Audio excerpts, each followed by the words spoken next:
Hello, welcome back to Out on That Line podcast, where it's easy as episode 1, 2, 3. And we are the internet's number one source for musical schadenfreude. I'm Jeff with my co-host Alex. Alex, how you doing this week? Ooh, Jeff, I am smooth, but not nearly as smooth as that introduction. Don, you've done it again. Jeff, how are you doing this week? I'm doing very well. We've got a exciting album to finally talk about. It's been out for a little while, but the Uchis album, Red Moon and Venus, we finally were able to get to it. So we will get to that later. But you were mentioning you had something you wanted to start with this week. So I was wondering, did you watch the debates last night? I did not watch them live, but I certainly have caught up with kind of, I think, what mostly has happened.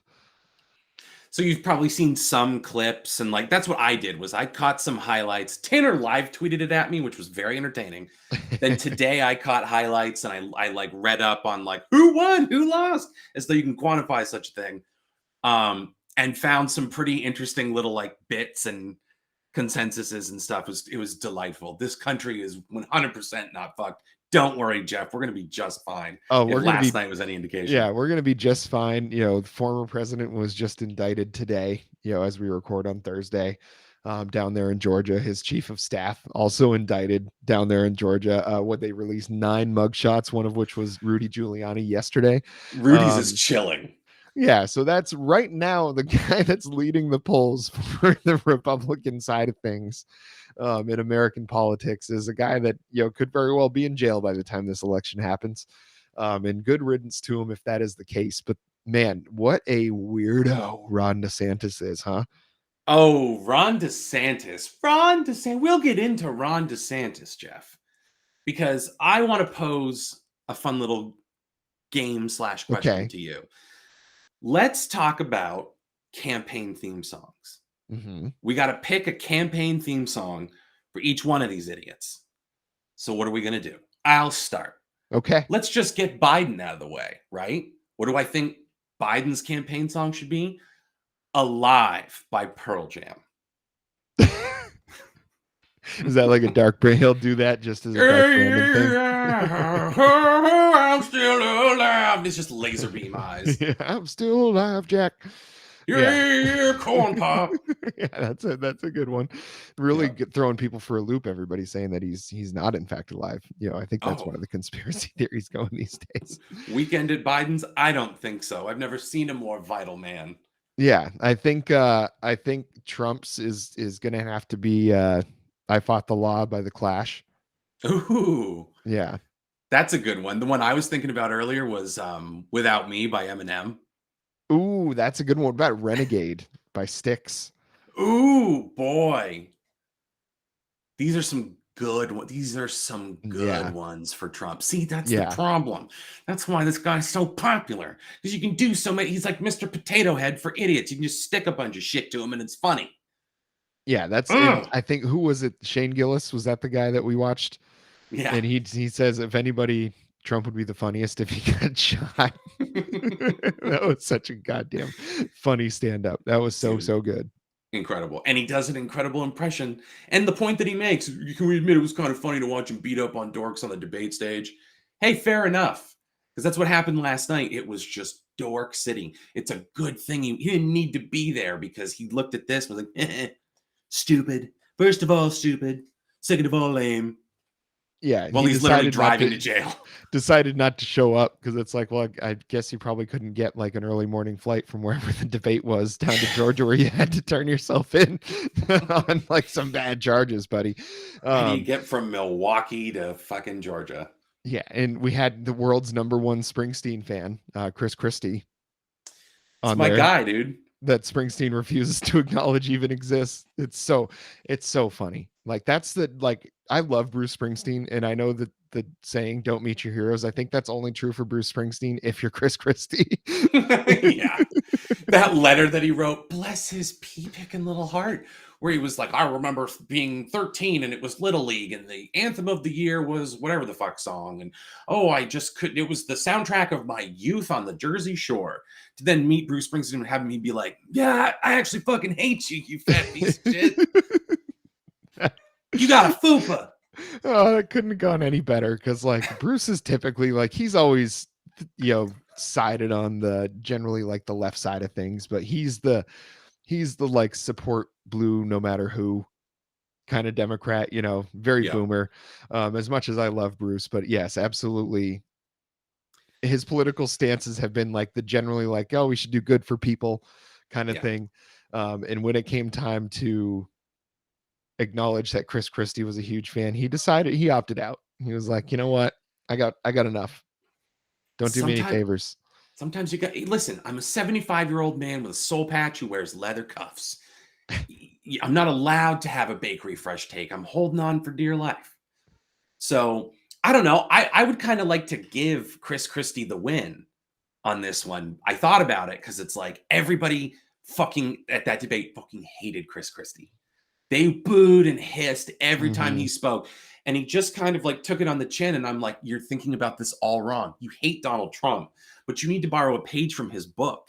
And you need to go classic pro wrestling heel. You got to let these boos fuel you, baby. Ain't nobody going to take you down. You have a low center of gravity. You are a large hippopotamus of a man. So what are you going to do?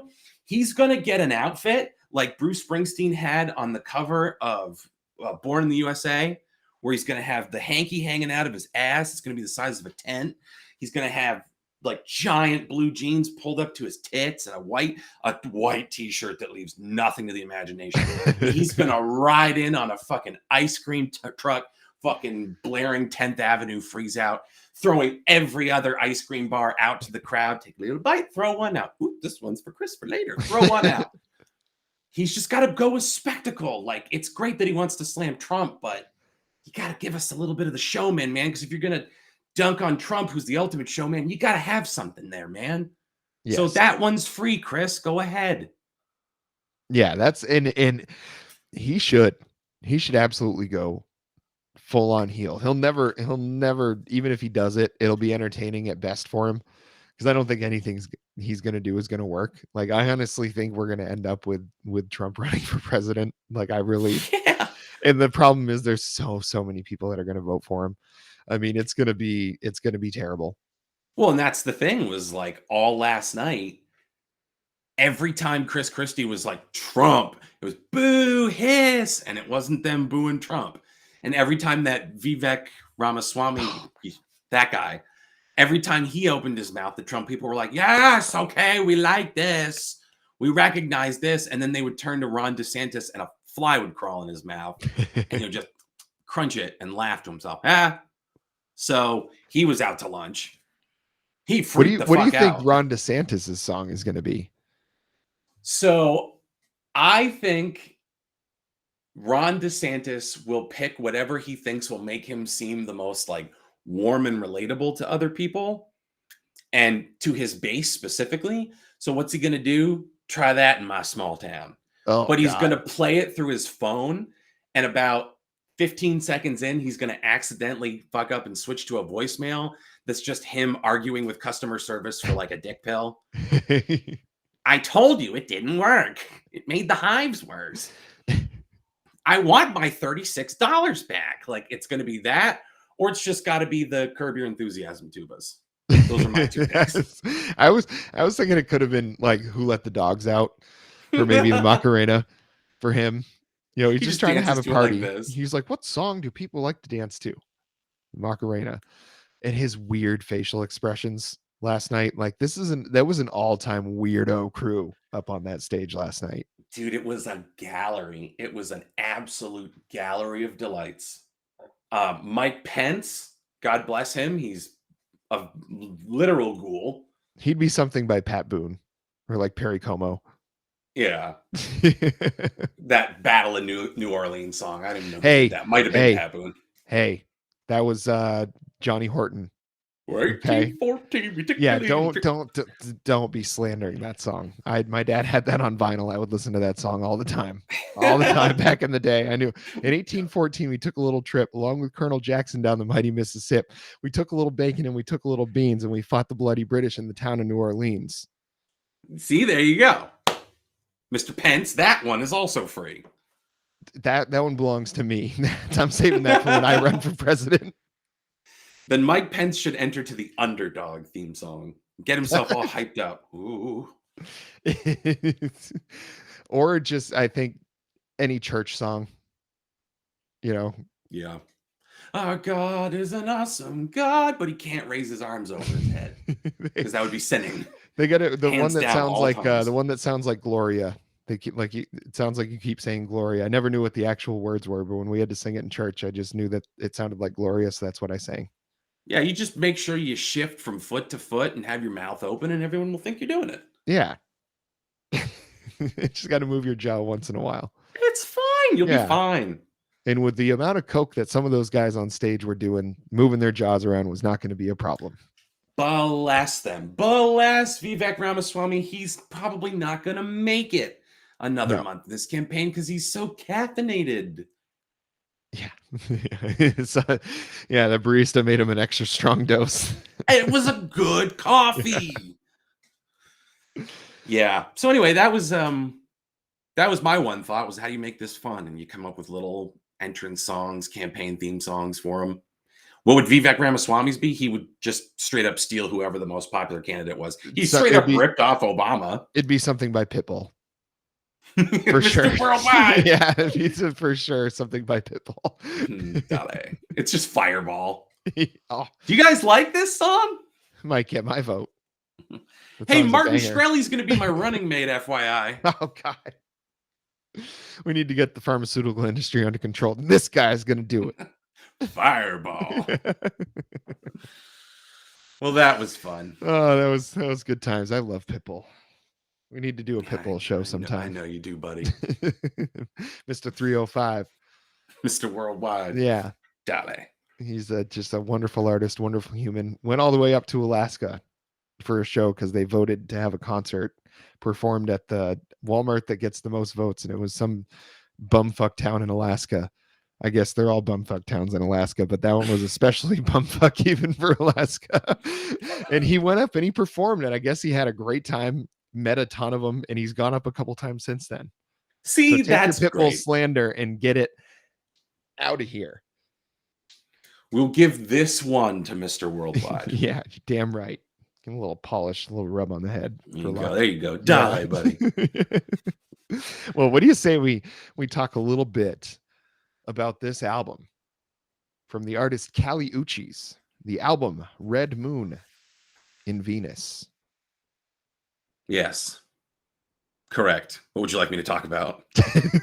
I just said, I was like, let's leave him out to dry on that one. Caroline. So, how much Kali Uchis had you listened to prior to this?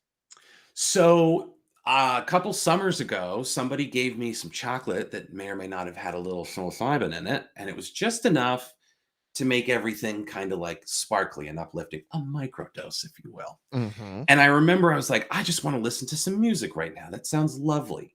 And I went through and I saw this beautiful blue album cover with this cool font, Isolation. Kali Uchis. I have no idea who this is, but you know what? Give it a shot. Something says, go ahead and hit play. And I did. And I remember that album was just like such a treat because it was so, again, everything just felt like pretty like sparkly and comfortable. And I was just lying there and I could like really get immersed in it. And it was just great. It was mixed and mastered perfectly. It was great songwriting. It was great vocals. Loved it. Like exactly what I'm looking for in a nice, relaxing little like musical adventure. And then I completely missed the last one. It was all in Spanish. And I was like, all right, well, that's something I got to tackle like in the right mindset. And then it just got away from me. And then she came out with this. And I was like, why not, Jeff? Mm-hmm. Why not? Indeed. And I'm glad you brought up the first album, Isolation, because that album was her debut and it had some heavy hitters on it. The Gorillaz were on that album. And there was a whole list and I thought I had them memorized. I don't. You'll have to look it up, but I'm telling you, there's like 4 or 5 artists on that album that it's like you look at that as a debut album and you're like, holy shit. Like there's it's the same kind of level when you heard about like Eminem talking about this guy 50 Cent or Dr. Dre talking about this guy Eminem or Dr. Dre talking about this guy Snoop Dogg. It's that kind of thing where this artist you'd never heard of before is getting endorsed by like some luminaries in the industry. And I think that album kind of exploded for her. I think there was a lot of people that really, really enjoyed it. And I think it's definitely part of a broad genre of music, of this kind of pop music, the house music, dance music, kind of, it kind of worms its way into a lot of different categories. And there's a lot of music that you'd consider, kind of very similar to this. Like I would consider like some of the Charlie XCX stuff to be kind of similar to some things that count. So there's similarities that she shares with a lot of other artists, somehow sounds completely unique. Even though I feel like when you listen to these songs, you listen to them and you're like, I feel like I've heard songs exactly like this before, but somehow it feels so fresh. In this album, there was a lot, like we had an issue, or I had an issue last week with the Queens of the Stone Age, how a lot of it was very similar in the beginning and it sounded great, but it was just too much of a great thing, which turned into a meh thing for me. This album, I feel like, had a lot of the similar kind of musical themes, kind of similar tempos and things like that. And where sometimes that might take me out of an album, it absolutely did not on this one. I think the lyricism kind of, there was a lot of very lightweight, sort of humorous lyrics in this. And then there was also some very like heartfelt, very emotional lyrics. And I think it was such a good weaving of multiple emotions, of kind of multiple musical genres.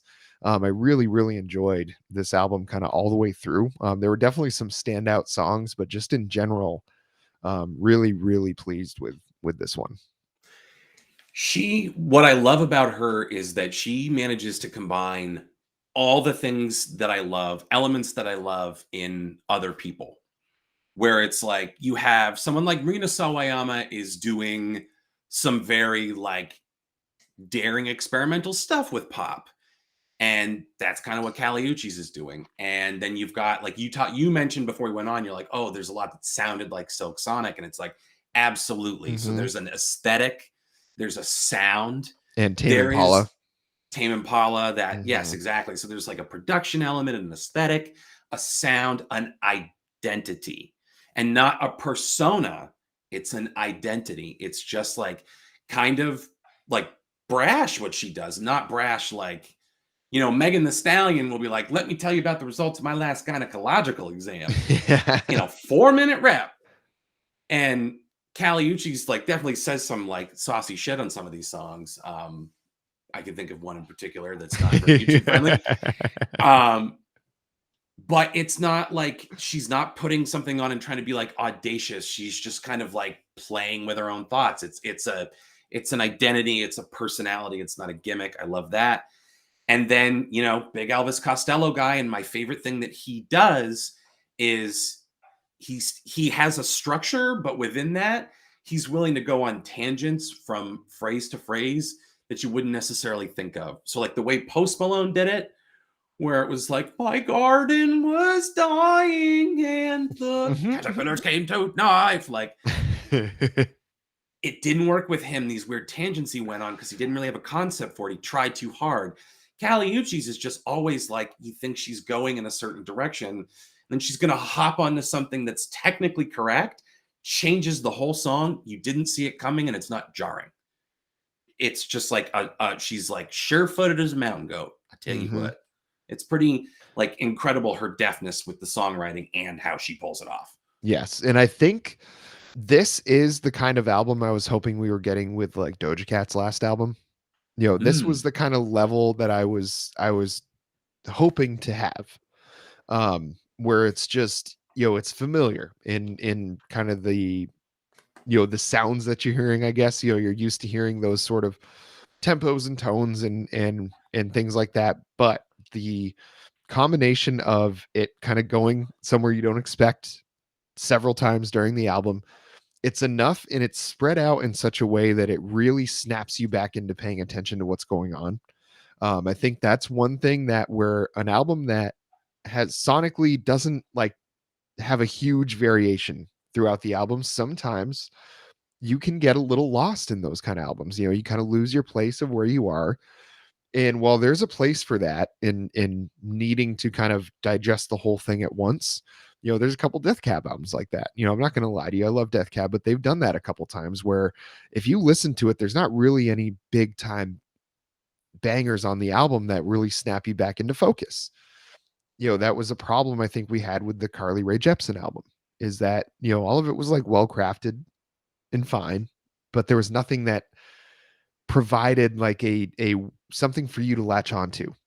Like everything was very slippery. You couldn't figure out like how you were supposed to connect to this, how you're supposed to relate to this. And that was not a difficulty whatsoever with the Kali Uchis album. And really nothing I've ever listened to from her has been an issue to connect with like that. I think I have the same sort of level of connection with a band like, that I can kind of feel exactly the emotion they're trying to portray and kind of knowing exactly what they're trying to do, is like the Dua Lipa album, Future Nostalgia. It was that a different tone and a totally different kind of feel for the album, but it felt real. It was pop music that was clearly like meant to be an earworm and clearly meant to like have some very sonically pleasing moments to keep you kind of hooked to it. But there was so much more to it past that, and I think that was what I really enjoyed about this album overall more than anything, is that as you listen to it more and more, I feel like this is not one that's going to get old. This is not one that you're going to listen to once and be like, I got it. I got the whole thing. I think it's interesting enough musically. I think it's interesting enough in its production. And I think her lyrics are more than interesting enough that as you listen to it more, maybe you're going to find a spot where you understand something a little differently than you did when you first listened to it. You're going to understand maybe there was a kind of a double meaning to what she said, or that there's not a double meaning where you thought there was one. I think the lyrics are simple enough when you listen to them, but I think there is some real thoughtfulness in how these things are put together. And as far as pop albums go, I mean, it doesn't get a whole lot better than this for me. Well, and there's just nothing out there that sounds like this. And I'm not saying she went and invented her own genre, but there's just nothing that sounds like this. It is such a specific flavor, and there's a lot of different stuff she's doing that I think is like wild and cool. So like, she's Colombian and she obviously speaks Spanish and did an entire album in Spanish and has like dipped into it like in isolation as well. And then on this album, like quite a bit. There were some songs that were hybridized and some that were like more heavily than others. So it's this way that she's also tying in this whole other genre, this like making these things accessible for two completely different groups of people. It's like such a successful, she like really does manage to bridge that gap between like there's so many people that could be pegged as like a Latin artist, Mm-hmm. right? Like who's that? Anita? Mm-hmm. Remember a lot of people Yeah, were like, "Oh, relax." Is it Anita? I think so. Yeah. Yeah. Um, that's someone that you would say has like limited crossover appeal purely based on the language barrier, which is ridiculous. Mm-hmm. Why do you think someone wouldn't want to listen to a song in Spanish? So like it's great that you have someone like Kali Uchis who is like, I'm just gonna get everybody on the same page here and introduce these different flavors. So like no one is doing that. Nobody is making the kind of like sumptuous, very like 70s soulful, but also kind of psychedelic Mm-hmm. music that she's making. And it's pop. We talked in the Carly Rae Jepsen album or episode about like what's pop versus what's pop. And you have like the pop that's meant to be deployed as like, give it a little eyedropper fold, everybody. Yeah. We want to have fun. And then there's pop, which is a catch-all for I'm just doing some shit. And Kali Uchis is just doing some shit. And again, there's nothing to me right now that sounds like this. And that's what's No. so attractive about it. So I think there's quite a bit that does sound like this, and I certainly get this a lot more here in Texas than you will up in Maine. Is a lot. There's so many Spanish speaking artists that you talk about, crossover appeal. They don't need it. You know what I mean? They do not need it. The amount of there's I work with a whole range of people, young and old. The young people that I work with, they will go to Omar Apollo. They will go to Bad Bunny. They will go see Kali Uchis. They will go see Anita. They will spend hundreds of dollars on tickets to go to these shows. They are dedicated. And even if those artists don't put a lick of English, it doesn't matter. There are so, and I don't know how much, obviously they're going to find more success in areas where people do speak the language, but there are so many people. They're so popular already. Like there's so many people in this country that have never heard of Bad Bunny, don't realize he's one of the most popular artists in this country. Doesn't need to have any English speaking fans whatsoever. He's got enough. So I think there is a massive blind spot in music for music in another language, and especially in the Spanish language, because there are some artists that are like as famous, maybe not like Taylor Swift levels, but like they're selling out the same stadium as Beyonce is. They're selling out Oh the same yeah. places Bruce Springsteen is these days. So they are at whatever level you could dream of as an artist. There are so many of them that are there, and that Well, English speaking people are never, like, just don't know about. right. I mean, Bad Bunny is a wagon. Like Yeah. Bad Bunny is insanely popular. And you know who weirdly enough gets that is wrestling fans because he's done some wrestling. So Hmm. there's like an interesting crossover appeal there. Um, but I totally take the point, and that's what I think is so cool is that it's not like, Kali Uchis can do both. You know what I mean? Hmm. And it's not like, well, these other artists should be doing that. It's just what she's chosen to do is be like, Yeah. I'm just gonna take these two different sides of me and put them together and just, what it does for me is make me go like, God damn, this is so good. I'm gonna go, I learned some Spanish, look this up, understand what she's saying. I also do Duolingo, no big deal. But in all seriousness, it's like it like God forbid you stretch a little bit, right? And have a song that you love, and then you look up the lyrics and you know what they mean, and then you're singing along to them.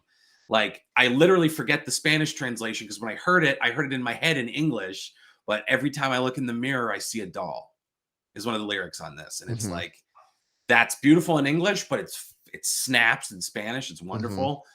Like again, it's a cool thing that like not a lot of other people are doing, and I appreciate it. And it gives the music a whole new dimension because there's some shit that if you said it in English, might not sound that beautiful and that eloquent.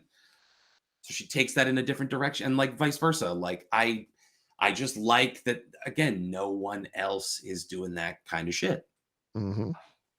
I think I don't think anybody's combined the languages this well since Sublime with Caress Me Down. You know, mucho gusto, me llamo Bradley. We should do a Sublime episode. I would love to do a Sublime Yes, we episode. should put that on the books for sometime soon. But so this album, I think I'm gonna say buy it. I don't know if is there a pop album we've done this year that's been as good as this? What have we done this year? We're kind of deep into the Well, year now, so we've got quite a bit under our belt. we're deep in. I mean, for me, the first thing we did for the new year that got me super Was jazzed was SZA. SZA. Yeah, And that was this really good. reminded me a lot of that in the sense that Yes. like there were some very like similar thoughts with the production Hmm. choices and stuff. Tremendous. So yeah, I think since SOS, I haven't heard anything this good for Yeah, me and I mean in the pop realm. that's great. That's great company to be in. So yeah, I'm gonna say buy it on this one. I think it sounded so phenomenal in my car with those Bose speakers. Mm, Holy Toledo, did it sound good. So I would absolutely recommend go out, listen to this album, go out, buy this album. If you like pop music, you're gonna like it. If you already like Kelly Uchis, you're probably gonna love it. So I think it's a really, really good one. There really were no dead spots on that one for me. I think I got to give a shout out to a couple of the songs on here. So I Wish You Roses, kind of, mm. it's the second song, but the first like real audio track on the album, because the first song is kind of an intro, more of a spoken word kind of thing. Um, let's see, where is it here? Deserve Me, the one she does with Summer Walker, Hmm. fantastic. Moonlight, fantastic. But for me, those were like the couple of the standout ones. So I just wanted to give some specific shout outs. I love especially the lyricism in "I Wish You Roses," Hmm. where there are like these great lines. When I'm here, I'm someone to honor. When I'm gone, I'm someone to mourn. Hmm. My love's deep as the ocean. Don't you drown on me. Like I just love.